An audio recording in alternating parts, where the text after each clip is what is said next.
Կիրանց գյուղի բնակիչներին թույլ չեն տալիս մուտք գործել Բերքաբերի ջրամբարի ափին գտնվող հողատարածքները այն հատվածներում, որտեղ սահմանազատում չի իրականացվել։ Այս մասին ԱԱԾ-ն տեղեկություն է տրամադրել Սպուտնիկ Արմենիային։ Կիրանցի բնակիչներին արգելվում է գյուղատնտեսական աշխատանքներ իրականացնել Բերքաբերի ջրամբարի ափին սահմանազատված գոտուց դեպի արևելք ընկած հատվածում։ ԱԱԾ-ն ուղիղ է պատասխանել՝ նպատակահարմար չէ մուտք գործել չսահմանազատված հատված։ Կիրանց գյուղի բնակիչները Բերքաբերի ջրամբարի ափին գտնվող իրենց հողատարածքներ կարող են մուտք գործել միայն սահմանազատված հատվածում։ Չսահմանազատված հատվածներում ներկայումս մուտք գործել նպատակահարմար չէ, հնարավոր սահմանային միջադեպերից խուսափելու նպատակով։ Այնտեղ մի հատ շերտ կա, նույնիսկ իրենց այն հրամցրած հենքով, որտեղ սահմանազատում անվորտեղ, այդ հատվածը պետք է որ շարունակել մնար Կիրանցի բնակիչներին, եթե արդեն իրենք խոսում են, որ սահմանազատել են Կիրանցի հատվածը եւ այլն, նշանակում պետք է որ ավարտած լինեին, բայց թե կրկնվեմ,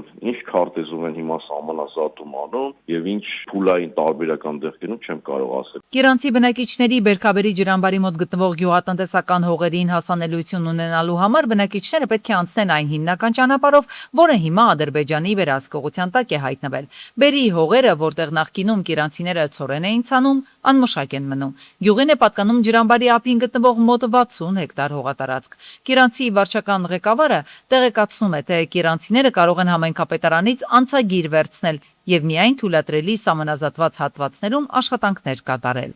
Անցագիր եմ հանել այն ժամանակ, ժուբոյի մարդ կարա անցագրով անցնի, մեր գյուղացի բոլորի համար հանված է։ Որը եկել է վերցել, որն է չի եկել, կարակ հայտարարել գան գյուղապետարանում կա, վերցնեն իրանց անցագրերը ու գնան հանգիստ անցնեն։ Օրինակ, Սանձապին տղես ընդեղ վարել ցանել է։ Ջրամբարի հենց մոտը վարել ցանել։ Հացահատիկ են ցանում։ Դա է այս պահին։ Ջրամբարի դիմացնել է, որտեղ սահմանազատված է, որտեղ սահմանային անցակետ կա, թույլատրվում է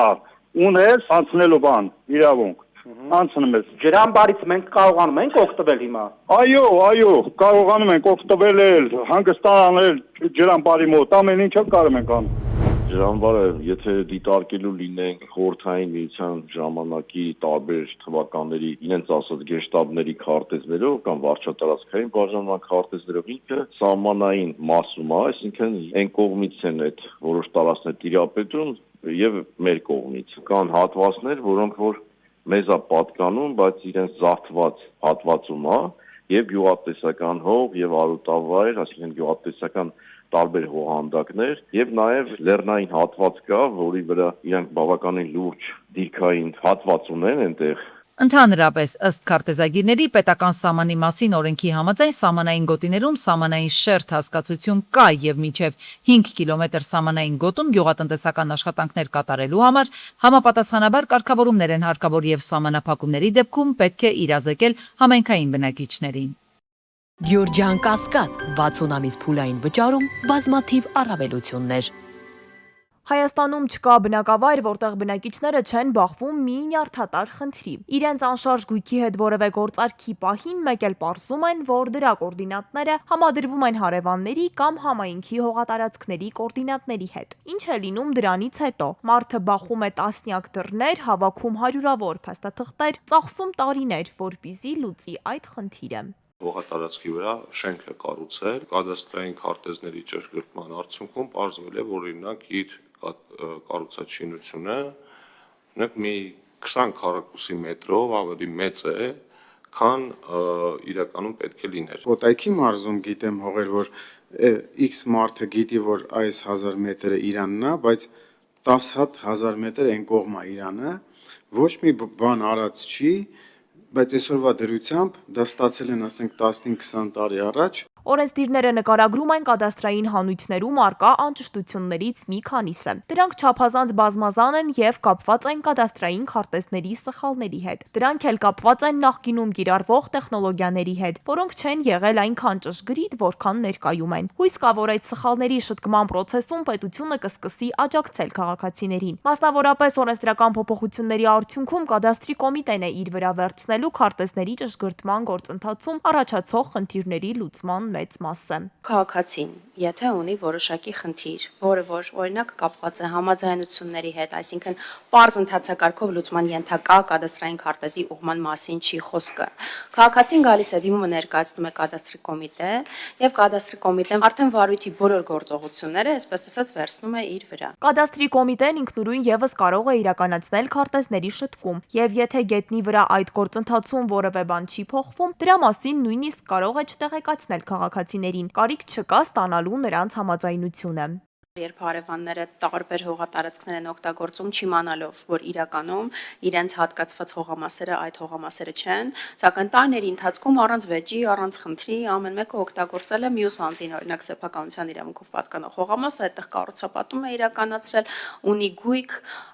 եւ այլն, այս հարցերի հետ կապված եւս այո, նախագիծը նախատեսում է որոշակի կարգավորումներ։ Օրենսդրական փոփոխություններով սահմանվել են նաեւ նյութական փոխհատուցման կարգը այն դեպքերի համար, երբ կադաստրային քարտեզների ճշգրտման process-ում մի քանի տասնյակ տների հատակագծերի ուղղման process-ում ինչ որ մեկը ի վերջո հողատարածք կկորցնի։ Տվյալ դեպքում մարդուն փոխհատուցելու են քառակուսի մետրի կադաստրային արժեքի չափով, որը հիմա նույնացվել է շուկայական արժեքին։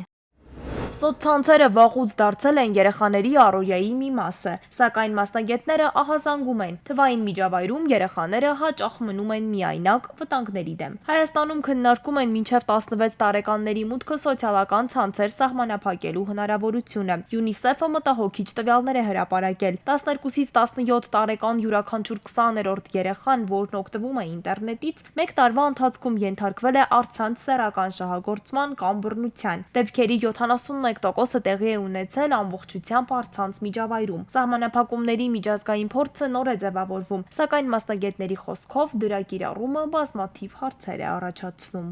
Երեխաները զանգվածային օգտվում են VPN-ներից, որ շրջանցեն դա,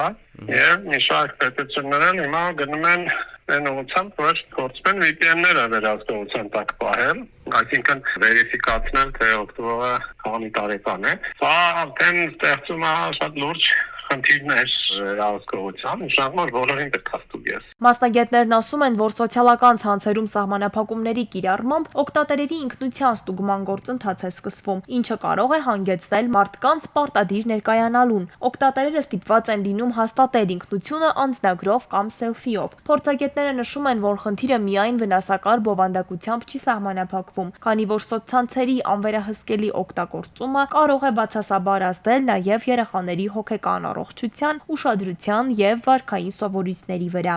Թվային դրագիտության աճը բացարձակ հարց չի լուծում,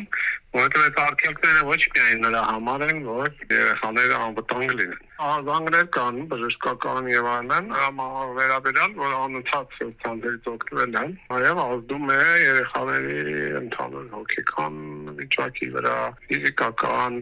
Այսինքն երեխան կարող է շատ տեսնել վարդագույն միջավայրում լինի սոցցանցում, ոչ մի հարցական չի ենթարկվի, բայց ուրիշ խնդիրներ առաջանան։ Բռնության ենթարկվելու մասին հայտնած երեխաների 53%-ը նշել է, որ որևէ մեկին չի հայտնել դեպքի մասին եւ ընդհանրապես չի բարձրաձայնել։ Հոգեբանների կարծիքով հիմնական խնդիրներից մեկը երեխա ծնող հարաբերություններում վստահության պակասն է, քանի որ երեխաները հաճախ վախենում են ծնողների արձագանքից եւ նախընտրում են լռել։ Ծնողների հիմնական խնդիրը նրանում է, որ այդ վստահության դաշտը, որը պիտի ստեղծվի երեխայի եւ ծնողի միջեւ, չի ստեղծվում։ Իսկ դա միանգամից չի, դա տարիների ընթացքում քայլ առ քայլ, սկսած փոքր տարիքից սովորեցնում են, ճակերտավոր ասած երեխային վստահել ծնողին։ Երեխան պիտի իր ցանկացած հույզը, միտքը, ինչ-որ վարքային որոշակի դրսևորումները եւ այլն սովորի քննարկել մեծահասակի հետ։ Մինչև տարբեր երկրներ փորձում են սահմանափակումներով պաշտպանել երեխաներին թվային միջավայրների վտանգներից, մասնագետները նշում են, միայն արգելքներով խնդիրը չի լուծվի։ Թվային անվտանգությանը զուգահեռ անհրաժեշտ է նաև վստահության միջավայր ընտանիքում, դպրոցում եւ հասարակությունում, որպեսզի երեխան վտանգի դեպքում չլռի, այլ կարողանա օգնություն խնդրել։ Որտեղ լրիվ արդեն ճայի ճադարել, ներքևի։ 5 տարի է, որ նոր գեղի բնակավայրում խմելու ջրի կորուստ կա։ Արնո Բաբաջանյան փողոցի տներից մեկի մոտով անցնող խողովակն է վնասվել։ Վերանորոգել որևէ մեկը չի շտապում։ Այսին այդպես լրիվ զուլալ ջուր է, լստեն այ։ Մաքրություն է երևում է։ Սա ուրիշ ջուր չկա, Շամշան ջան, ուրիշ ջուր չկա, абսոլютно։ Ոչ կանալիզացիա կա, այստեղից գնացող ոչ է։ Դե հողի մեջով գնում է այս ջուրը։ Հարյուրավոր ահազանգեր են եղել վստահեցնում են բնակիչները, եւ Նորհաճնի համայնքապետարան եւ Վեոլիա ջուրընկերություն են դիմել, բայց ըստ քաղաքացիների սահմանափակվել են միայն տեղյակ ենք կմոտենանք պատասխանով։ Թե այս գյուղում, թե Արաքիս գյուղերում, Լուսակերտում, Եղվարդում, то հենց Կոտայքի մարզում հազարավոր ընտանիքներ օրերով, շաբաթներով, նույնիսկ ամիսներով խմելու ջուր չունեն, իսկ այստեղ 5-6 տարի է ջուրը կորում է, բայց պատասխանատուները տվյալ դեպքում վիոլա ջուրը ոչինչ չի ձեռնարկում։ Այստեղ պիտի լինեք, տեսեք այս ջրի զուլալությունը, այս ջրի մաքրությունը։ Ասեցի մի օր ասեցի, բա որ ես սա հենց տեղից կապեմ, ստե ջրեմ, ինչ կանեմ, ասեց կդու գանեմ։ Իսկ վերջին անգամ վիոլա ջուր եք ասե։ Շաբաթ առաջ, հենց Ինչ ասեց։ վիոլա ջրին չէ, մեր ջրի հսկիչին։ Նույն վիոլա ջուրն է էլի։ Ասեց ես քանի օր է կգան։ Ու հələ գալիս են, 5 տարի է գալիս են ու հիմա էլ գալիս են։ Չեմ գալիս։ Բա։ Մենք իրավացու չենք ստե գործանը գարվասարը։ Բայց ընդերից էր, այդ ռուբից ընդերից էր ջուրը այդում։ Տեսանյութի հրապարակումից կարճ ժամանակ անց Կոտայքի մարզպետի հանձնարարականով նոր գեղի են ժամանել Վեոլիա ջրի Նորհաճնի մասնագետները։ Մի քանի ժամ են աշխատել խողովակը հայտնաբերելու ու վթարը վերացնելու համար։ Դրավերից բան դնենք սվատանը կա։ Ահեց։ Բնակչի հողամասի տարածքով անցնող հատվածում են հայտնաբերել վնասված խողովակը, թեպետ եթե բնակչի տարածքում է, սա պիտի աներ բնակիչը, ոչ թե վիոլա ջուրը, բայց հենա այս անգամ վիոլա ջուրը բարի կամք է դրսևորել ու բայց չիվի են խփելու։ Հա, չիվի չէ, թե չէ, ախպեր վիոլա ջուրը Երևանում չիվի են խփում, 3 օր հետո չիվի ջուրը կախում ենք, մաքրենք որ զոդ է։